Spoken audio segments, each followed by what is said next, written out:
Ces animaux ont vécu dans les régions froides pendant plus de 100 000 ans. Et puis, ils ont disparu.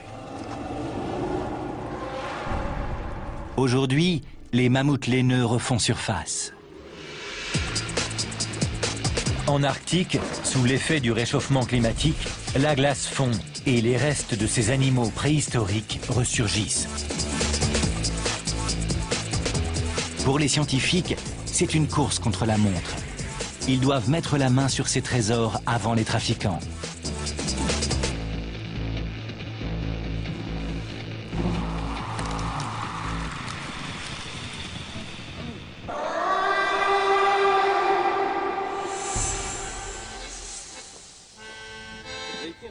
Bernard Buig est chasseur de mammouths et explorateur. Il a l'habitude de travailler dans les régions les plus inhospitalières. Il est passionné par ces animaux préhistoriques. C'est un touche-à-tout qui n'a peur de rien. Ça tombe bien, chasseur de mammouths n'est pas un métier facile.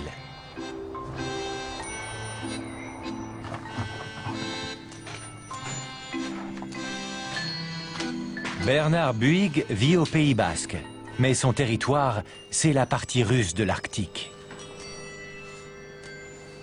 Sa base est une grotte creusée dans le permafrost.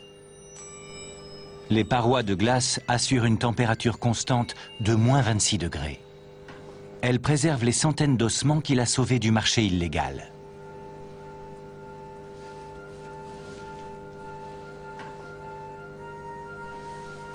Ici, on entrepose les restes de mammouth.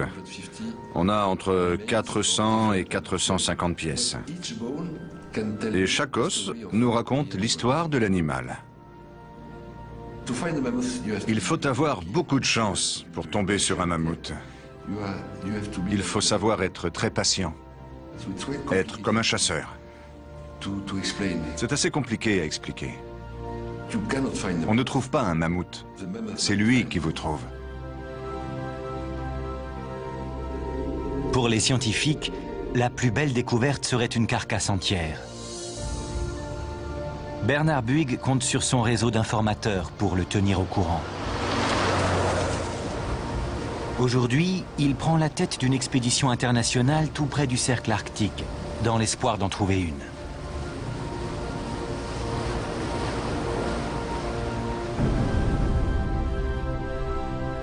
Les recherches portent sur toute la Sibérie.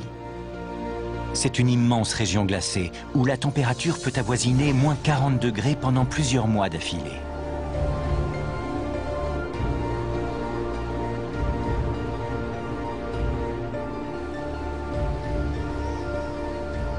Très peu d'animaux peuvent supporter ce climat. Ce n'était pas le cas il y a 100 000 ans.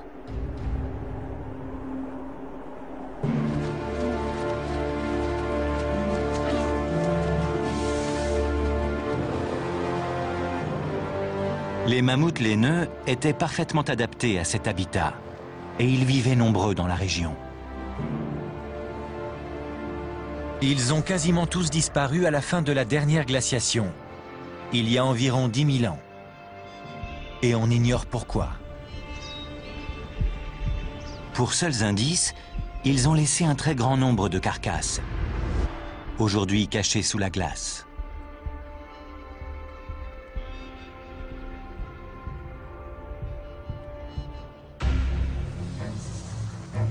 Pour les chasseurs de mammouths, les changements climatiques ont des répercussions inattendues.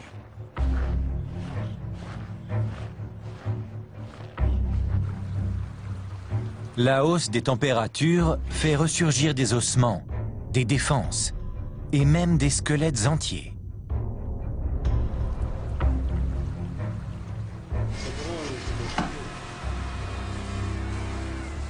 On estime que seul 1% de ces restes est récupéré par les scientifiques.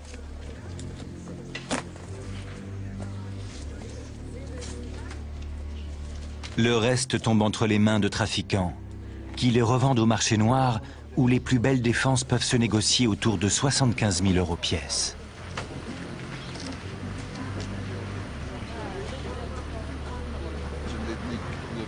Bernard Buig s'efforce de surveiller ce commerce. Mais sa priorité est de prendre les trafiquants de vitesse.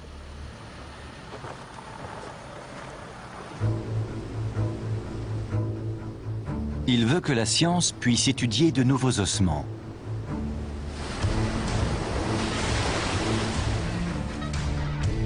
Cette fois, il se rend sur l'île Wrangel, au large des côtes russes, dans l'Arctique.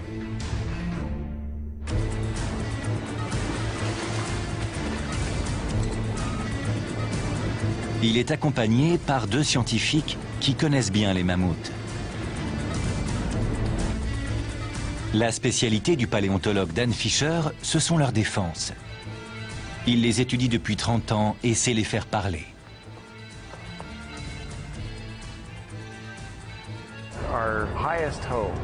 On espère avant tout retrouver de beaux spécimens de défense.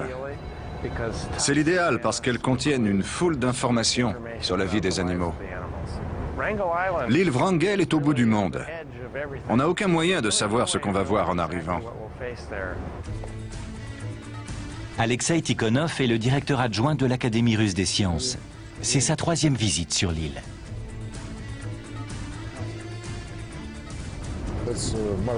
C'est un endroit fantastique, très beau, qui ne ressemble à aucun autre. Et bien sûr, on espère trouver de nouveaux mammouths. Personne ne va jamais sur cette île, il n'y a que les fous comme nous. C'est un coin super, bien sûr. Et sur la carte, on voit qu'il est loin de tout.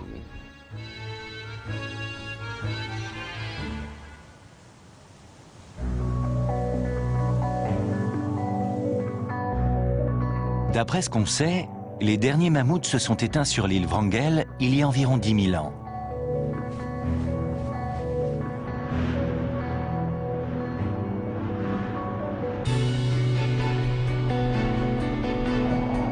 Depuis le début du XXe siècle, on retrouve ici des spécimens très beaux. De nos jours, comme les étés sont plus chauds, les découvertes pourraient être encore plus intéressantes.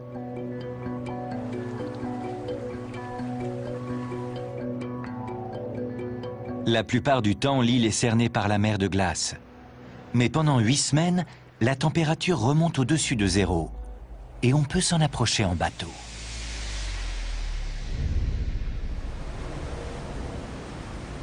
Bernard a recruté Sergueï Gorbounov. Son rôle, régler tous les problèmes que l'équipe peut rencontrer, et notamment les protéger des habitants de l'île.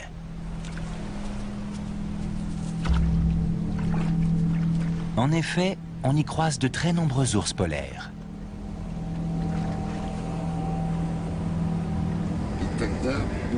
On ne peut pas accoster là parce qu'il y a des ours, c'est ça? Oui, ils sont juste là. Ils identifient un coin plus sûr et décident de descendre à terre.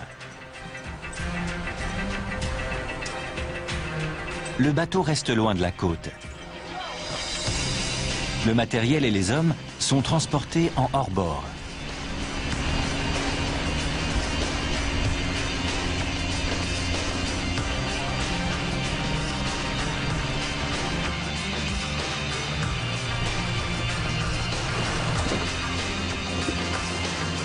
L'île fait 7800 km² et presque toute sa superficie est une réserve naturelle.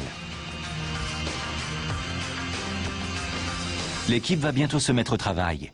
Mais avant, un garde forestier lui donne quelques recommandations. Si vous ne réagissez pas, l'ours sent votre peur. Il sait qu'il a le dessus. C'est comme ça avec les mâles. Si vous montrez de la faiblesse, vous êtes fichu. L'ours se sent supérieur. Et il vous taille en pièces. Il en faut plus pour faire peur à Bernard Buig. Il est prêt à tout pour trouver des mammouths. Il est loin d'être le premier à se passionner pour ces animaux. Depuis la préhistoire, il fascine les hommes. Il y a 30 000 ans, les premiers artistes les ont représentés sur les parois des grottes.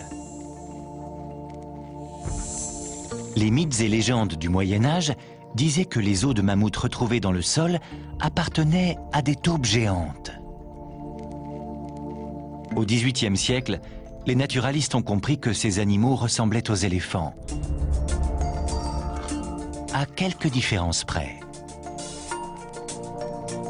Les mammouths ont des défenses plus grandes, une musculature plus développée à l'encolure et une bosse remplie de graisse sur le dos. Ils ne vivent pas sous les tropiques, mais dans les régions glacées, protégés par leur fourrure.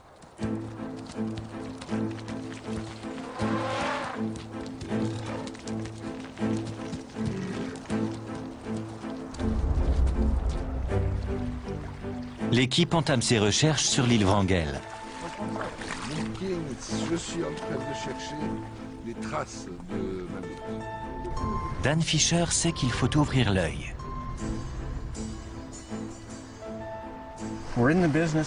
Notre mission, c'est de récolter des données. Le plus difficile, c'est de rester concentré et de ne jamais relâcher son attention. On ne peut pas se contenter de se promener en attendant que quelque chose nous saute aux yeux.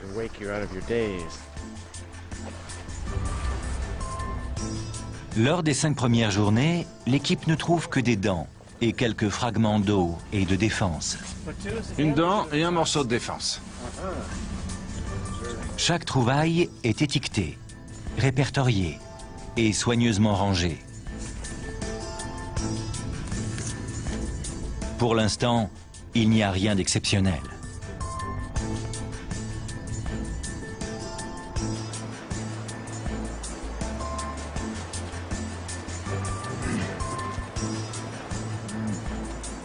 Au bout de 7 jours, tout le monde commence à se décourager. On a fait tout ce qu'on a pu pendant le laps de temps qui nous était imparti, mais on n'a rien trouvé. L'expédition se termine dans 3 jours.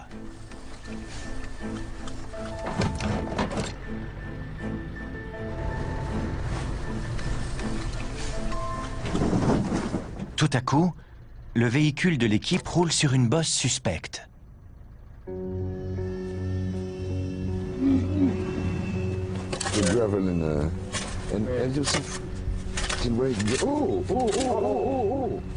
Il faut y regarder de plus près.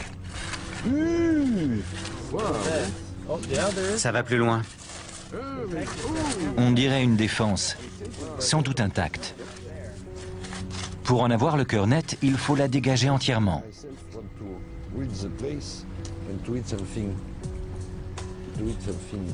Ça continue là. Il faut la laver dans l'eau. C'est bien une défense, mais elle a été cassée, sans doute au cours d'un duel. D'après la couleur, elle date du Pléistocène. Si elle était entière, elle ferait environ 3 mètres. Oui, ça doit être ça.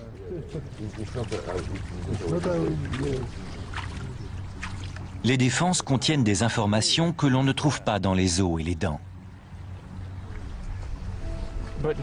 Ici, on voit les différentes années. C'est super.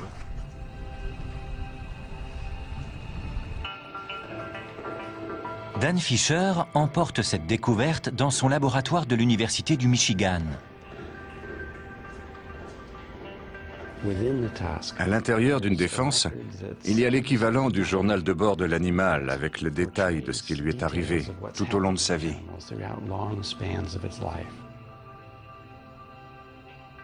La plus grande défense de mammouth jamais retrouvée pesait environ 120 kilos. On voit souvent des éraflures microscopiques en surface. Peut-être parce que l'animal a gratté la glace et la neige pour trouver à manger.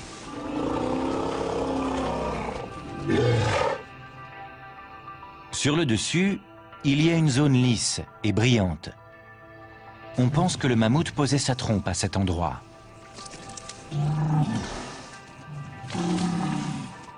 Le plus intéressant, c'est l'intérieur de la défense. Pour l'étudier, il faut découper l'ivoire.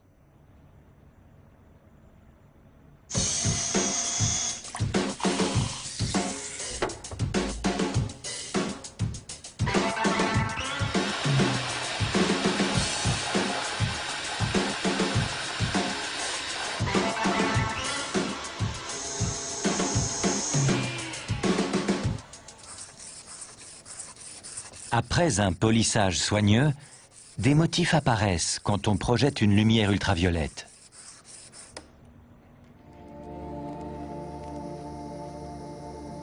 On voit alors des lignes et des zones sombres qui font penser aux anneaux de croissance des troncs d'arbres.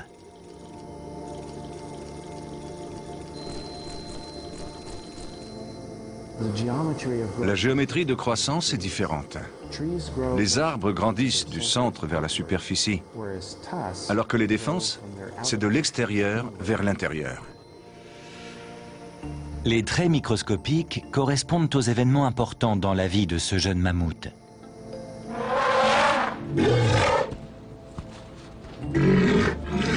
Dan Fisher sait quand il a été sevré du lait de sa mère, ou lorsqu'il a été chassé de son troupeau pour vivre tout seul comme tous les mâles.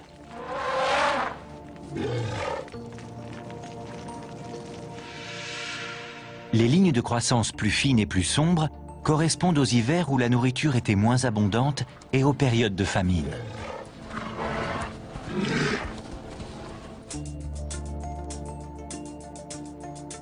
On peut aussi y lire les événements graves, comme l'affrontement du mâle avec un rival pour une femelle.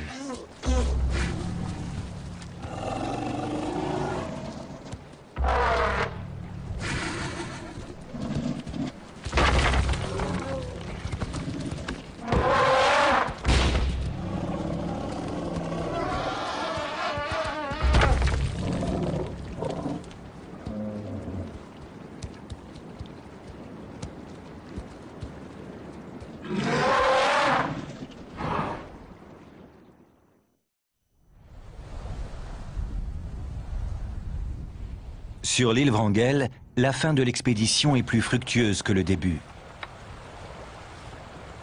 L'équipe reprend espoir. Elle aperçoit une lueur caractéristique au loin.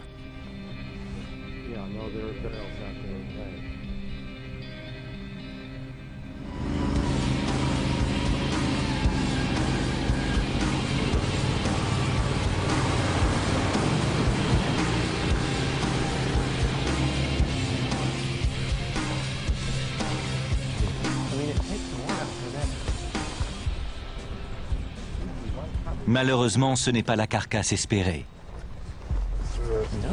Elle est entière. C'est une grande défense.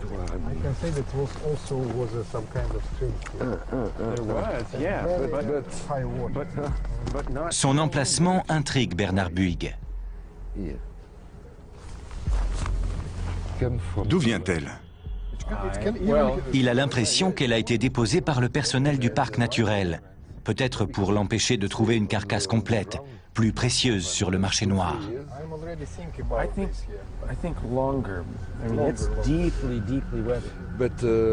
Je ne comprends pas ce qu'elle fait là.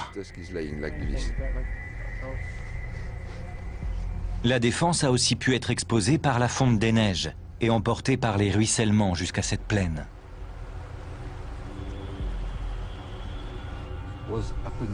C'est une trouvaille intéressante, mais l'équipe doit quitter l'île sans ce qu'elle était venue chercher.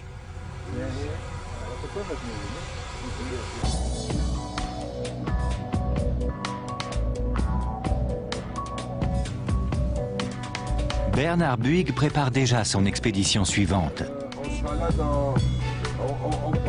Il espère entendre parler d'une rumeur ou recueillir des informations pour savoir où chercher la prochaine fois.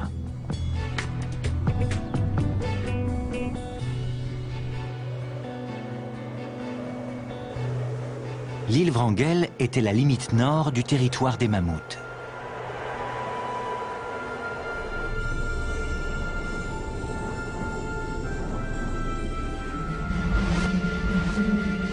Ils étaient très nombreux du nord de l'Eurasie à l'Amérique du Nord. Jusqu'à la fin de la dernière glaciation, ils peuplaient une immense prairie surnommée la steppe des mammouths.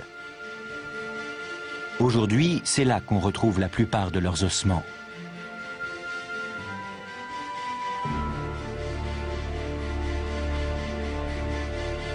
Les mammouths et les éléphants ont un ancêtre commun qui a vécu il y a 6 millions d'années. Les mammouths sont apparus dans le sud de l'Afrique. Sur 3 millions d'années, ils ont migré vers le nord et se sont différenciés, jusqu'à donner plusieurs espèces. Ils ont traversé le Moyen-Orient pour aller vers l'Eurasie et se sont adaptés au climat plus froid. Les premiers mammouths étaient plus gros que les éléphants. Mais ensuite, leur taille a diminué jusqu'à celle des éléphants d'Asie que nous connaissons. Ils mesuraient 3,30 m de haut et ne mangeaient plus les feuilles des arbres, mais de l'herbe et des buissons.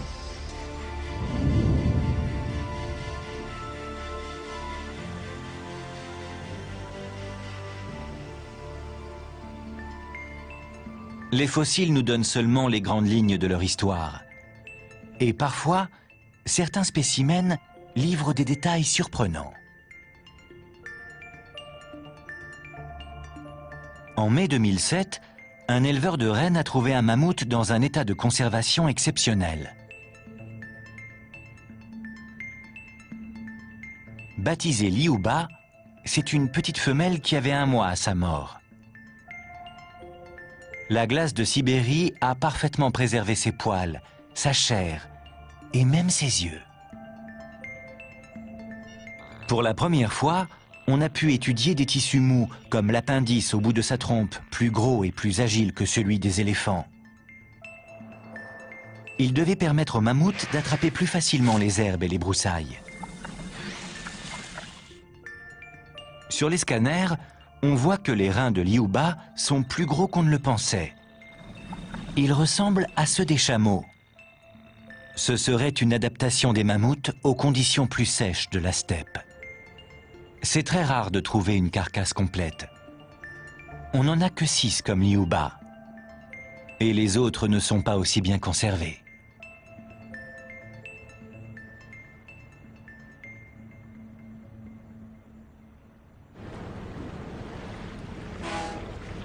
Bernard Buig est optimiste et déterminé. Il compte bien exhumer un spécimen entier, adulte si possible. Et justement, il a une piste.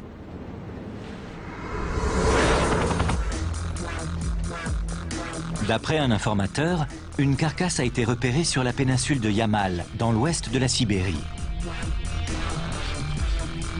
C'est également là que Liuba a été retrouvé. On n'a que peu de détails. Il y a plus d'1 an, un ouvrier des chemins de fer aurait sorti de terre un morceau de chair rose qui appartiendrait à un mammouth. Il dit l'avoir réenterré et il n'en a parlé à personne avant de pouvoir contacter Bernard.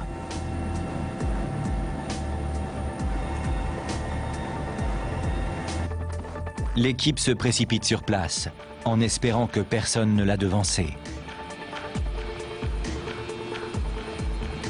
Elle installe son campement à côté d'un groupe d'éleveurs de rennes.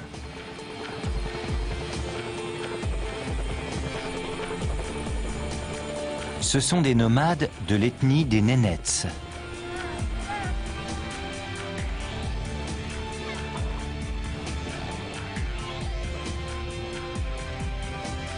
On est au milieu de l'été, la meilleure époque pour chasser les mammouths.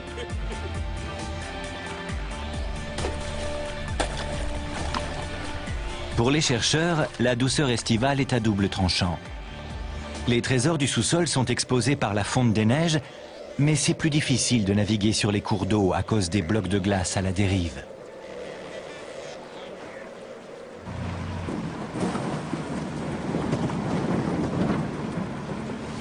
Les conditions sont encore compliquées par le soleil de minuit. À cette latitude, il ne se couche pas en été, et pendant 6 semaines, il ne fait jamais nuit.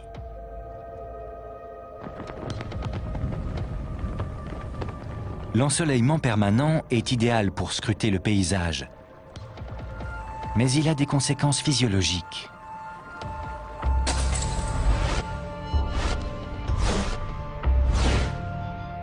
Quand on n'y est pas habitué, il peut provoquer une dépression et même des troubles de la perception.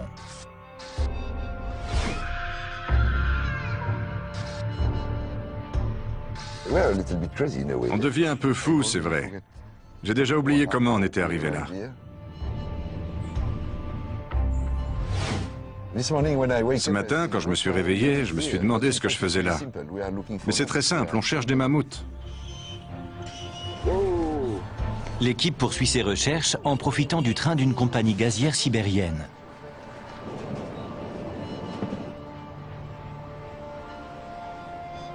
Elle va inspecter la zone où on aurait trouvé la trace d'un mammouth.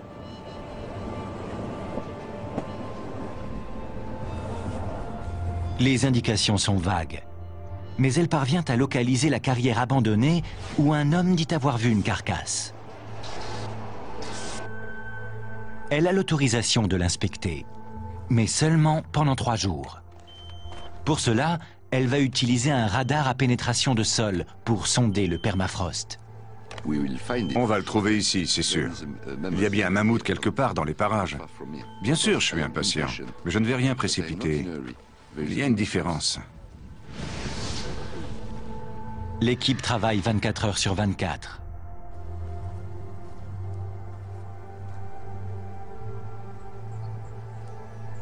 Elle a parcouru plusieurs milliers de kilomètres pour venir ici. Mais au bout de 3 jours, elle doit repartir les mains vides. Aucune trace du mammouth.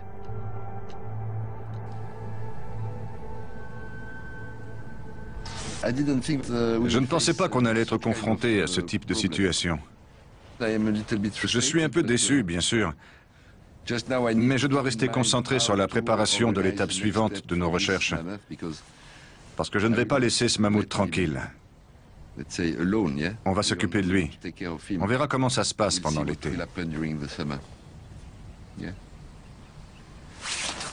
Alors, il est où, mon mammouth?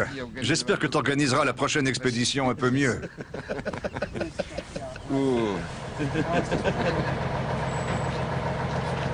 Pour l'instant, impossible de savoir s'il y a vraiment un mammouth ici, s'il est encore là, ou si des trafiquants l'ont déjà trouvé.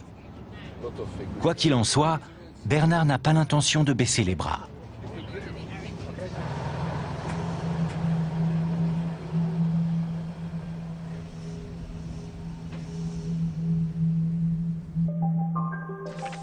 Pendant ce temps, une autre équipe enquête avec des méthodes différentes. À l'université de l'État de Pennsylvanie, des généticiens tentent de déchiffrer le génome des mammouths.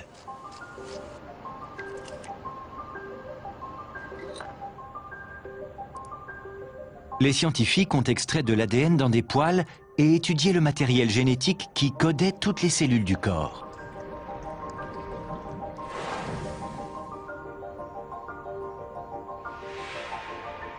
Ils ont séquencé 90% de ce génome. Et leurs résultats réservent quelques surprises, notamment sur l'apparence de ces animaux.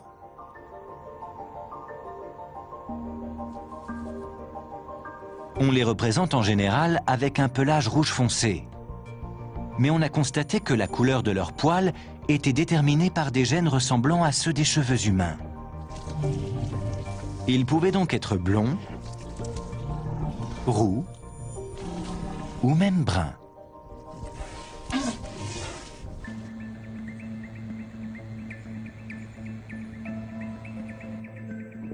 Kevin Campbell est spécialiste de physiologie environnementale et évolutionnaire. Il utilise ces résultats pour en savoir plus sur le sang des mammouths.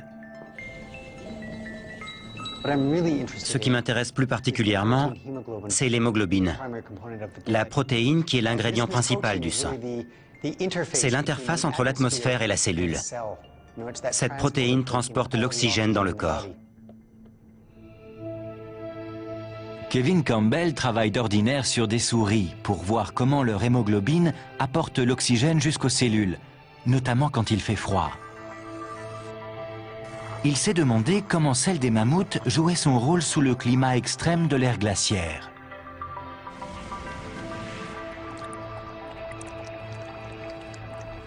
Comme le sang des carcasses retrouvées dans la glace a séché, il ne peut pas être analysé. Kevin Campbell peut en revanche utiliser leur génome pour comparer les gènes de l'hémoglobine des mammouths avec ceux des éléphants. Ensuite, il modifie l'ADN des éléphants lettre par lettre pour imiter le code des mammouths. Dans les faits, on le transforme en ADN de mammouth parfaitement fonctionnel. Ce scénario rappelle Jurassic Park. Mais ce n'est pas de la fiction. Kevin Campbell a recréé une protéine disparue depuis des millénaires. C'est une vraie protéine. C'est comme si j'étais allé il y a 43 000 ans dans une machine à remonter le temps pour faire une prise de sang au mammouth dont on a pris l'ADN. C'est exactement la même chose. C'est un voyage virtuel, dans le temps. Chez la plupart des animaux, plus il fait froid, plus la capacité du sang à fournir de l'oxygène diminue. Kevin Campbell a donc voulu voir comment se comportait l'hémoglobine du mammouth. On savait qu'il allait se passer quelque chose de passionnant. Cette protéine n'était pas comme les autres. Et quand la température a baissé, l'hémoglobine du mammouth a réussi à transporter l'oxygène plus facilement que celle des éléphants d'Asie.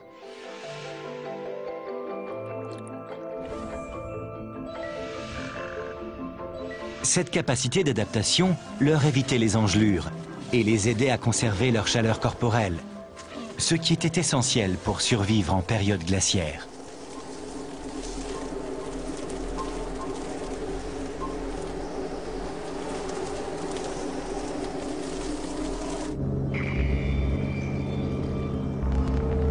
Sur le terrain, Bernard Buig n'a toujours pas mis la main sur une carcasse.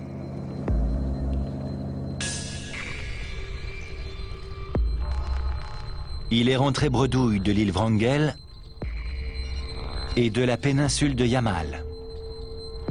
L'été est terminé et la glace va bientôt recouvrir le sol. Pourtant, il ne renonce pas.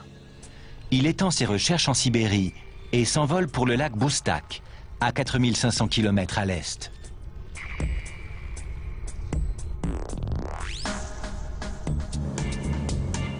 La chance va peut-être lui sourire. Un nouveau spécimen aurait été vu sur la côte arctique. Une des connaissances qui a des contacts chez les trafiquants l'a prévenu.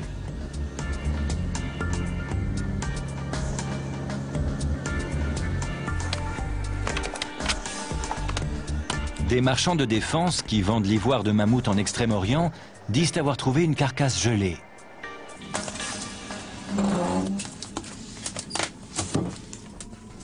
La neige rentre partout. Ils ont proposé à Bernard de l'emmener sur place. Mais le trajet sera long et difficile.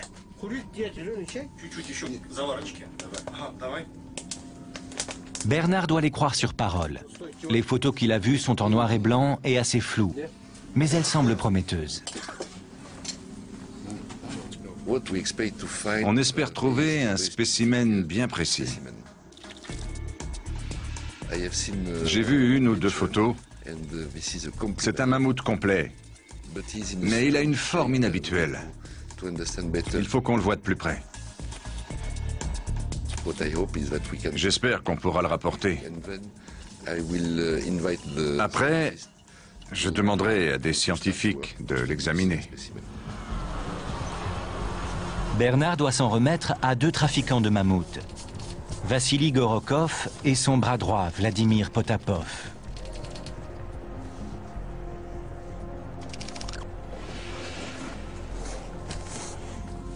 Les deux hommes lui ont dit qu'un acheteur d'Extrême-Orient leur avait offert près d'1 million d'euros, mais que la transaction ne s'était pas faite.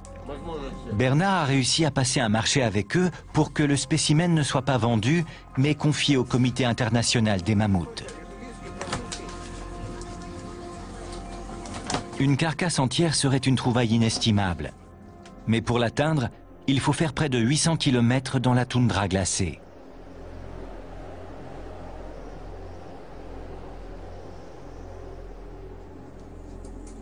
Il y a plusieurs jours de route, et l'Arctique est un milieu dangereux.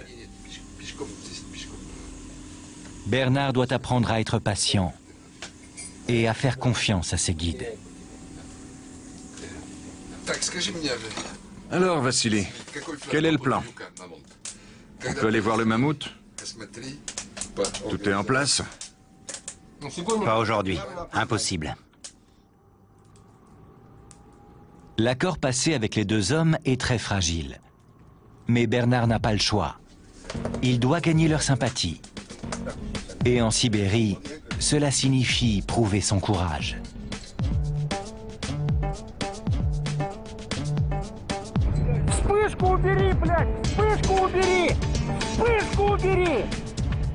Même quand il fait moins 35.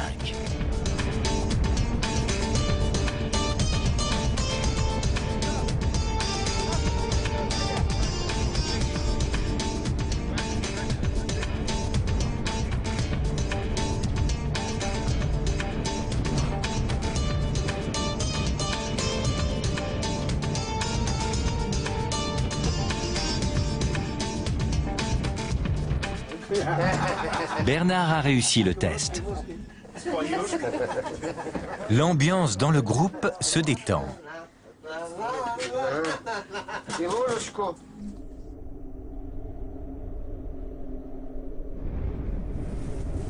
Le départ est prévu le lendemain matin. Mais il y a un problème.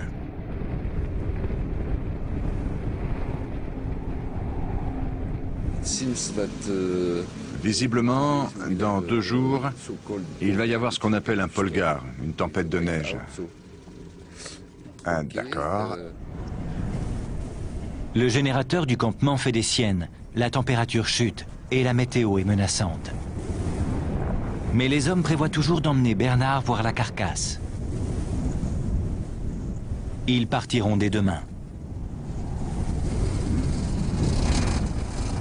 La météo est souvent mauvaise en Sibérie, mais les conditions actuelles sont particulièrement difficiles. Bernard est prêt à tout pour atteindre son but.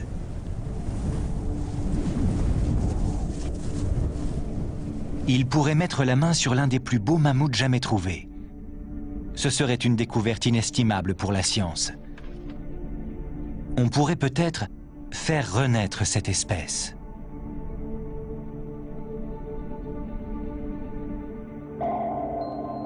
L'idée de cloner les mammouths semble de plus en plus crédible.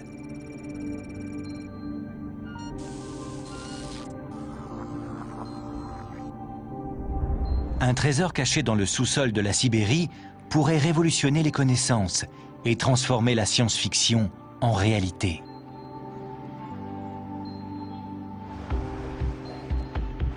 Dans la ville de Yakoutsk, le Comité international des mammouths a déjà exhumé un fémur entier.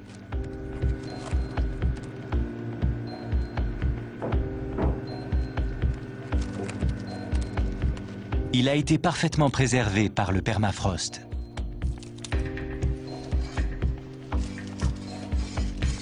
Grâce au gel, la moelle osseuse est intacte et on peut en extraire des cellules avec de l'ADN non endommagé.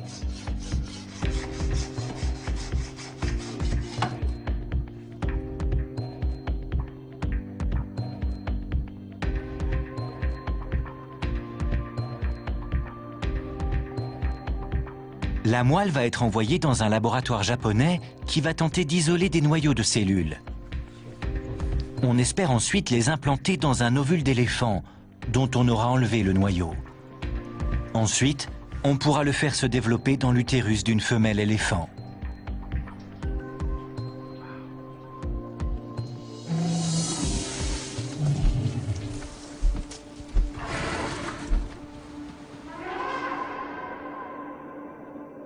La création d'un clone soulève de nombreuses questions éthiques. Notamment, la science doit-elle faire renaître une espèce éteinte?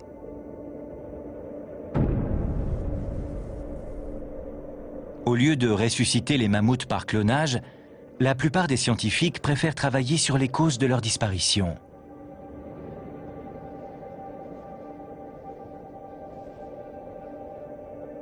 Leur extinction a coïncidé avec le réchauffement du climat à la fin de la dernière ère glaciaire. Leur habitat s'est transformé Les pluies sont revenues au nord. Les prairies sèches ont été remplacées par les plantes et les forêts de la toundra. Ils ont de plus en plus de mal à trouver à manger.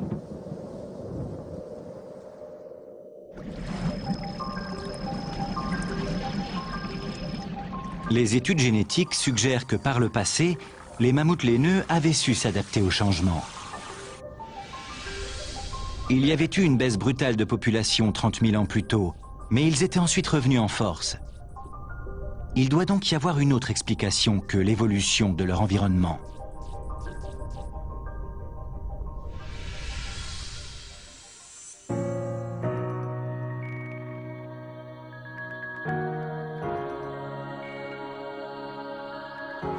Dan Fisher pense être sur une piste.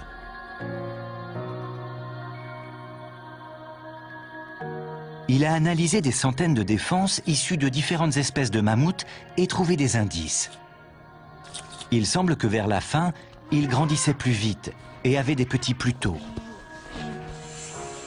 C'est une réaction caractéristique quand une espèce est victime d'un prédateur.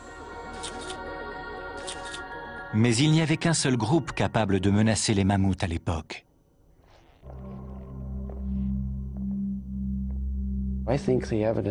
Les hommes, en chassant le mammouth, ont largement contribué à son extinction. C'est une théorie crédible, mais on manque de preuves. C'est justement ce que cherche Bernard Buig en Sibérie.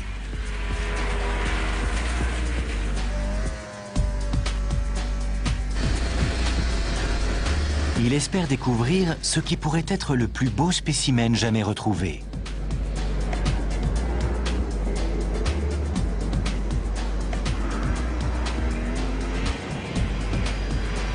L'équipe doit être motivée.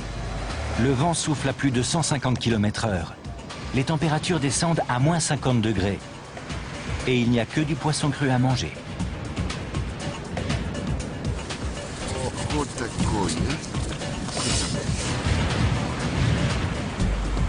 Le résultat n'est pas garanti. Les deux trafiquants peuvent avoir menti ou des voleurs ont pu trouver la carcasse.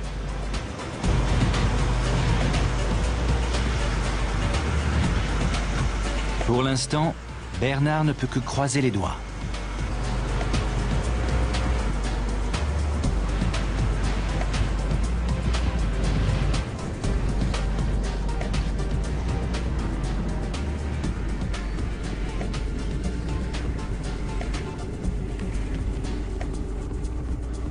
Après 2 semaines de trajet éprouvant sur près de 800 km, l'équipe arrive à destination.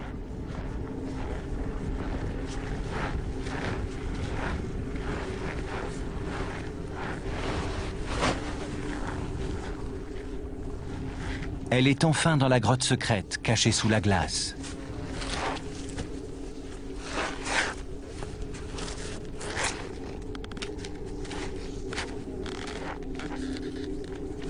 La carcasse est-elle encore là?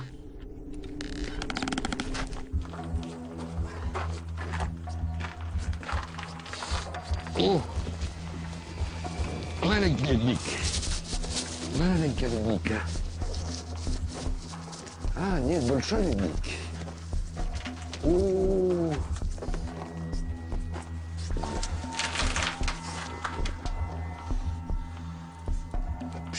Incroyable. Bernard découvre enfin le trésor. Il doit avoir 5 ou 6 ans, mais il faut le faire examiner par des scientifiques. C'est bien une carcasse entière.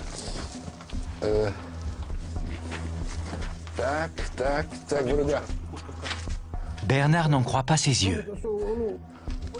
Il n'a pas beaucoup de temps. Vassili insiste pour l'emballer et repartir tout de suite.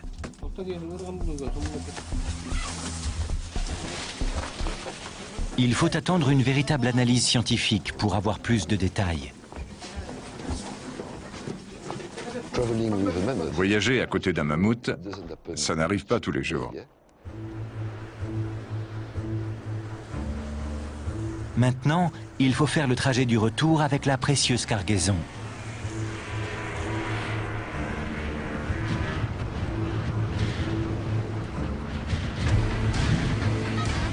les hommes sont sur leur motoneige jusqu'à 14 heures par jour.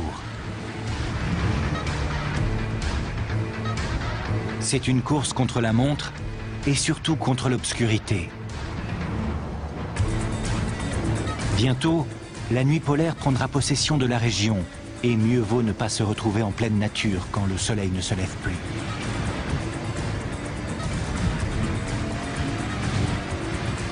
Le convoi risque aussi d'être intercepté par des voleurs. Bernard a hâte de quitter la toundra et de mettre le mammouth en sécurité.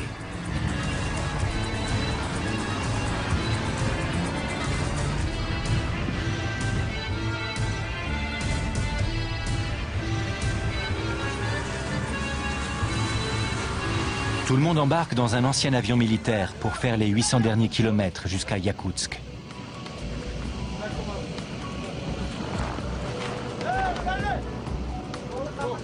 Une fois sur place, Bernard pourra se pencher plus précisément sur le mammouth, qu'il a baptisé Yuka.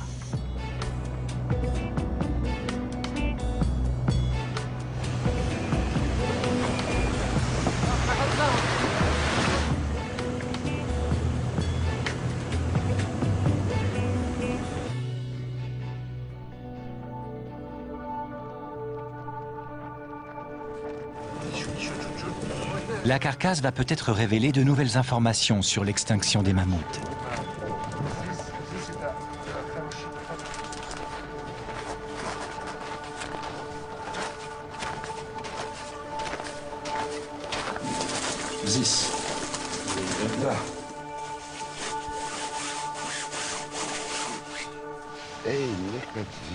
Regardez ça.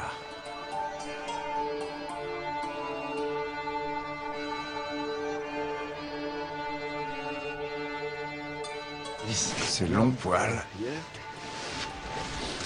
C'est vraiment incroyable. Maintenant que je peux le toucher et le voir en pleine lumière, je vois tous les détails. C'est très émouvant pour moi. J'ai besoin de temps pour réaliser ce qui se passe exactement. D'après sa taille, Yuka était un jeune mammouth qui n'avait pas terminé sa croissance. Après des millénaires dans le sol glacé, son corps est contorsionné. Il est sur le dos, la tête tournée sur le côté et les pattes en l'air. Ses coussinets et ses poils blonds cuivrés sont parfaitement préservés. Pourtant, il manque de grands os, ce qui explique que le corps est affaissé. On ne sait pas encore s'il s'agit d'un mâle ou d'une femelle, ni de quand date la mort. En revanche, certains signes indiquent une possible intervention humaine. On a beaucoup de choses à comprendre à propos de ce spécimen, parce qu'il a été ouvert sur toute la longueur du dos, et que quelqu'un a enlevé les os principaux. Il en reste encore certains, comme le bassin et les omoplates, mais on n'a plus les vertèbres. Le gros point d'interrogation, c'est que s'est-il passé au moment de la mort de cet animal, ou durant sa vie? Bernard Buig veut maintenant savoir si les os ont été prélevés au moment de la mort du mammouth ou plus tard. Si c'est à sa mort, cela pourrait prouver l'implication des hommes.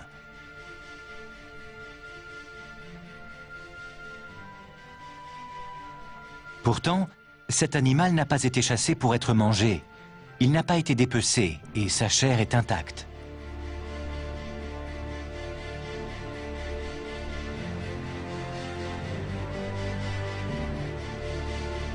Autre hypothèse, ces os ont pu être enlevés dans le cadre d'un rituel sacré. Il pourrait aussi s'agir d'un trophée de chasse. Peut-être que les os et les défenses servaient à quelque chose à l'époque, ou que les chasseurs avaient prévu de revenir pour le découper en morceaux et n'ont pas pu.